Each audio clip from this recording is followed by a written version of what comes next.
Welcome to your daily dose. My name is Robert. I'm here with my pal BJ. How you doing, buddy? I'm doing good. How about you? I'm doing great, and I'm excited because we're talking about a big deal within the yes and exercise, and I think the Parkinson's community, heck, the baseball community. It is the legendary Parkinson's pickle. Now, BJ, a lot of people might be asking, "What the heck's that?" well, well, you got gherkins, you got bread and butter, you Yeah. got all sorts of pickles, but one of the biggest pickles is having Parkinson's. Yeah. So that's that. So here's the angles we're going on that. You're a guy who lives with Parkinson's. My dad has Parkinson's. I've been a care partner for 20 plus years. The pickle, and that refers to the Sandlot. And by the way, are you killing me, Smalls? Are you? You are No, killing me, you're Smalls. killing me, Smalls. We're working with, here's the project we're working on. It's a cinema therapy class. We'll talk more about that. We have the Sandlot. You're killing me, Smalls, right? And we have Dave Parker, God bless, just passed away last weekend. And we're working with the Dave Parker Foundation. And then this idea of the Parkinson's pickle. Well, we know in the Sandlot, Scotty Smalls, the whole movie was about the biggest pickle he'd ever been involved in, right?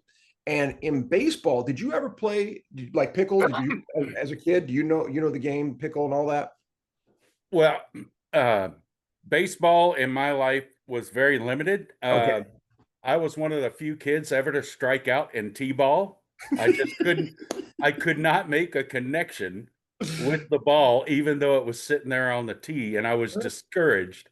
But in high school, we played intramural, and I could hit the softball really, really far. But um, my playing days in baseball are few.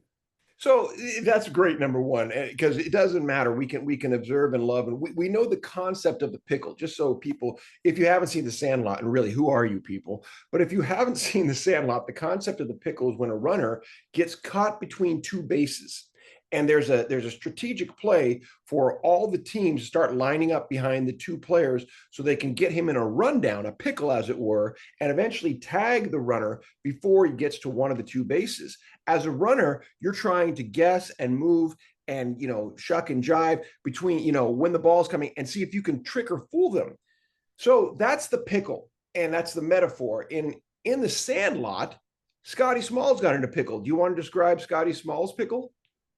Well, uh, his pickle was he's new and to the neighborhood. He wants to get in with the other kids, and uh, they're playing a game and they lose their baseball.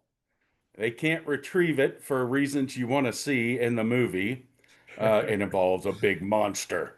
And so he goes home and gets his own baseball. Is it his own baseball? No, he borrows a baseball, and it's a legendary baseball signed by Babe Ruth. Oh man, and it belongs to his father-in-law, and he has this estranged relationship, right, with Bill. So it's tough on both levels. And by the way, Scotty trying to fit in doesn't even really know who the babe is at this point. Nope. So it's a rough deal what happens after that. So it's a pickle he's in that. Now back to the Parkinson's pickle. I'll give my take, and I want to hear yours. That for my dad being, diagnosed, he was diagnosed 24 years ago now. There's this being caught between the person he wants to be and the one his body says he is, and it's a constant source of frustration. So that's how I describe it. How does that sound to you? And maybe how would you yes and that? My pickle is between my brain and my body because my brain still thinks I can do everything I used to be able to do. And so I say yes to everything. And then my body says no to everything. And so it's a shuck and jive trying to get between what I said I'm gonna do and actually getting it done. And Yeah.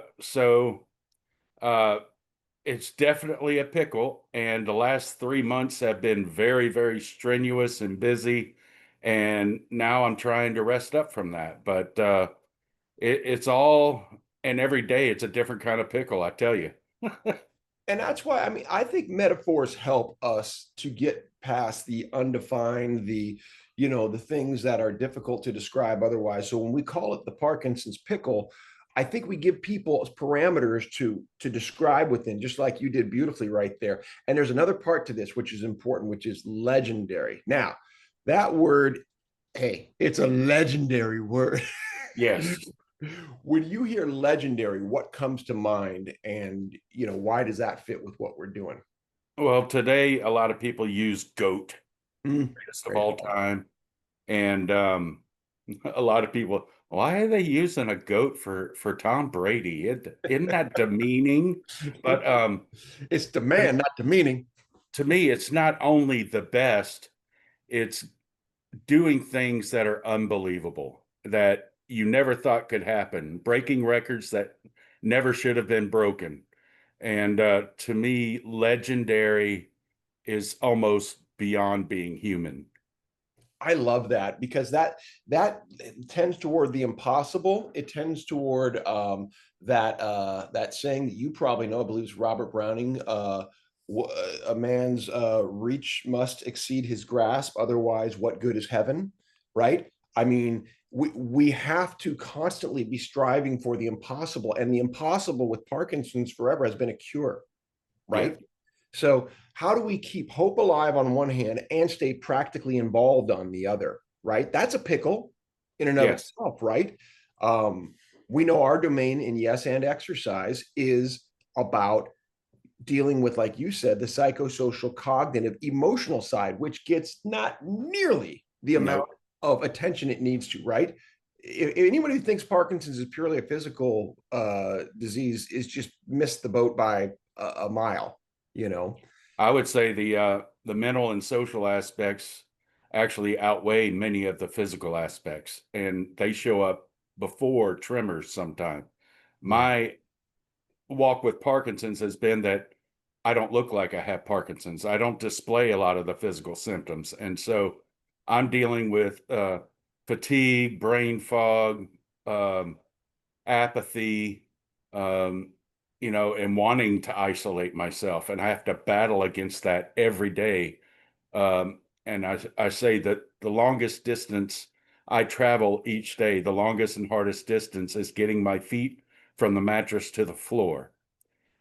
And once I can do that, that's battle number one. And if I can get myself out the front door, that's battle number two. But once I'm engaged, it's a whole different story. It's getting to that engagement. People don't, you describe that so well, and people just simply don't understand that once again, the pickle that is between the bed and the floor, between the floor and the door, and then the dopamine, because you're lacking it before then. But once the dopamine kicks in with the social engagement, right, Hmm. which is the Right, key to get you out of isolation. Well, shoot, that's what we do.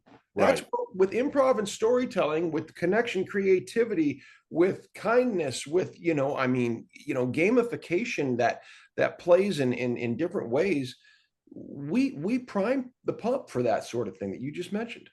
Yeah, absolutely. And any dopamine your body can actually produce through activities you do is going to work a lot better than the dopamine supplement that we take. Right. Uh, there's so Yeah. many things that block us actually absorbing that, it getting to its destination, becoming useful. Um, you have to do the things that will bring about your own dopamine as much as possible. Yeah, because people can scream exercise all day, and it's true. Right. But how do you get to the exercise if you haven't gotten out of bed, if you haven't gotten out of the door? I mean, those are the things that people are missing. And for people who don't struggle the same way, they're not hearing the call out what you just gave. I'm going to do one final thing here, and then we're going to jump to the next part of this. I just want to highlight the legendary part again, because legend, like you said, bigger than life, impossible, that sort of thing. Dave Parker, as a Major League Baseball player, was absolutely legendary. He was known as, ironically, the Muhammad Ali of baseball. Muhammad Ali, another person with Parkinson's.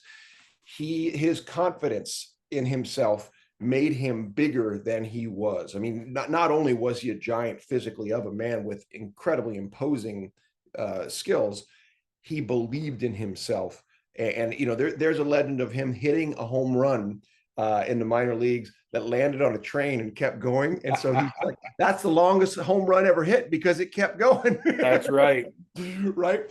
So, and we don't know if those things are true, but it doesn't matter. They're the stories they're the legend of the things that people did see, the gun in the outfield that mowed down people, the hitting, just absolute assault on the ball, both with home runs and for percentage. A guy his size doesn't normally hit, at a level he did, and the speed. And, I mean, yeah. The things that make a person legendary is that when you tell a story like that about somebody, you say, that could never happen. But if you're talking Dave Parker, maybe it really did.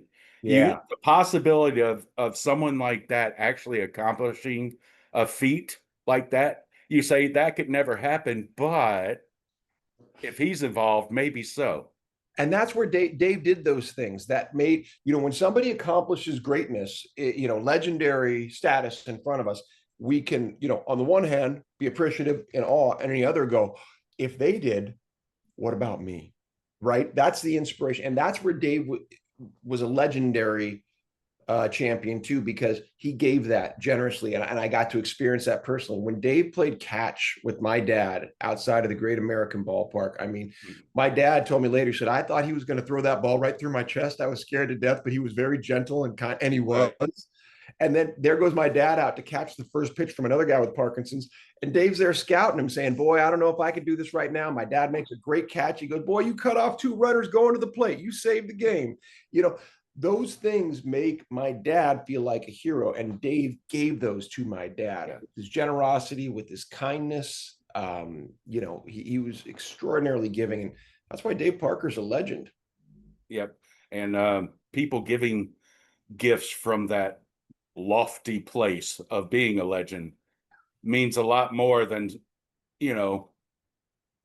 me striking out at T-ball and he'd say, you'll get it next time, but if a legendary home run hitter like Babe Ruth came up there and said, come on, sport, we can go work on this, it would mean a lot different, Yeah. That's it. I'll close with this quote from another legend. It's Jackie Robinson, and it is one that I've used before. It's great. That a life is not important except in the impact it has in other lives. That's the legendary Parkinson's Pickle. That's what we're asking you all to get engaged with and involved with right now. And there's a great big auction that's really fun with a lot of legendary items we're going to talk about on the next dose. You coming back, BJ? Do I got you? Yes, absolutely. Thank God. Okay. So it would be really hard to do by myself. See you on the next dose.